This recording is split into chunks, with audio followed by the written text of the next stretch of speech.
It is a place with big power needs: the lights, the steam, the heating and cooling. The city that never sleeps is an engine always starving for fuel, and the way we feed this machine has to drastically change before the end of the decade if we want to contribute to putting the brakes on the climate crisis. Let's start with our electrical grid. 85% of it is powered by fossil fuels burnt in plants in places like Western Queens. We have to get this done. We don't have time. That's where we met former city council member Costa Constantinidis back in March, in an area referred by many as Asthma Alley.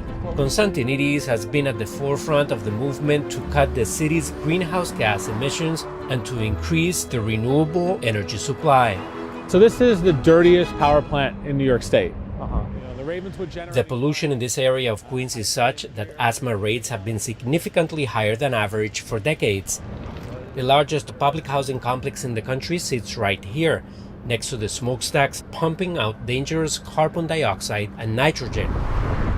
You have this power plant built 1963, Big Alice, right next to the Queensbridge houses, built in 1939, the Ravenswood houses built in 49, the Astoria houses built in 49. That wasn't an accident. Big Alice is the main generator at Ravenswood, the power plant that by burning natural gas and oil currently produces 20% of the city's power. This plant in of itself is symbolic of everything that's wrong with our energy, and it's potentially a symbol of hope. Recently bought by Rise Light and Power, the plant will have to shut down its fossil fuel operations before 2040 to comply with New York State's clean energy targets. It's all this. Yeah, this whole thing. So this is a single power generator that can make 1 million kilowatts at once. It is the biggest in New York City. Plummer would like to transform the old plant into a renewable energy hub. But so far his company's proposals haven't been approved by the state.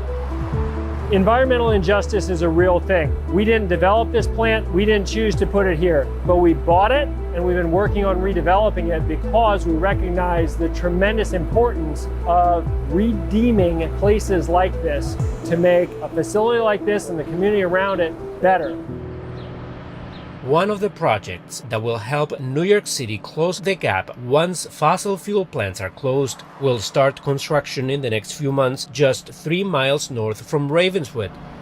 This is what we call submarine cable. 2 underground cables of this size will bring hydropower from Canada right to New York City. Donald Jessom is the CEO of Transmission Developers, charged with building the infrastructure for the Champlain Hudson Power Express project. It's equivalent to about 1 million residential homes, or almost 50% of the cars in New York City. So it's a very significant amount of clean energy. This old fossil fuel complex, now closed, will be the final destination for the energy generated by the Canadian dams of the Hydro-Quebec company. It's just going to be a very benign piece of electrical equipment that's going to connect and deliver that clean energy.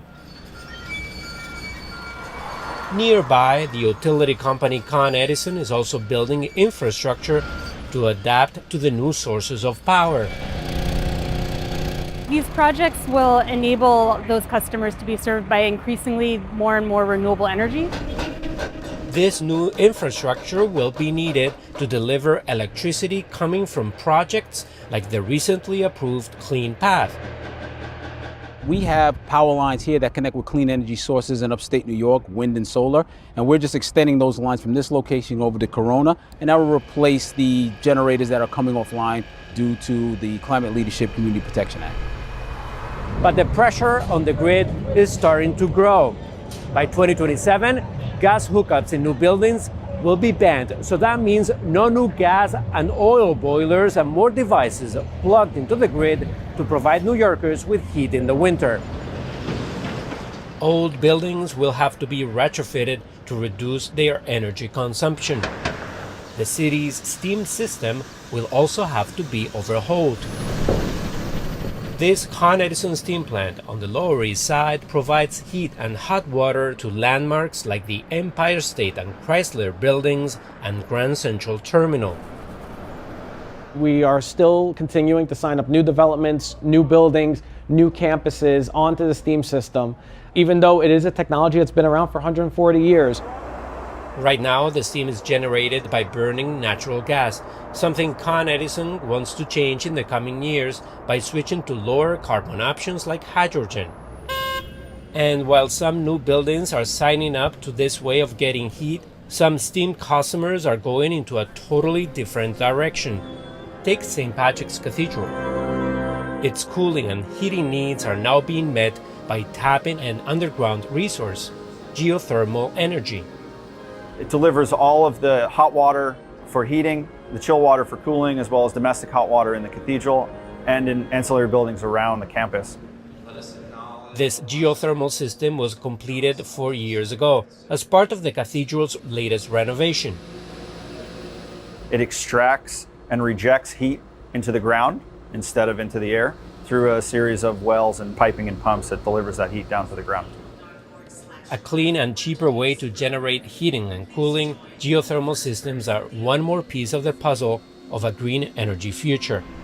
Local and state mandates are leading New York into a greener future while demand for power keeps growing. A lot of progress has recently been made to reduce carbon emissions in the coming decades.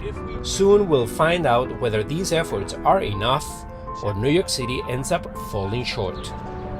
That, I truly believe in my heart of hearts, is still possible, but it's, like I said before, it's gut check time. Either we're in or we're out. We're at the poker table, we got to push those chips in and say that we're all in, and if we're not, then we have to stop BSing.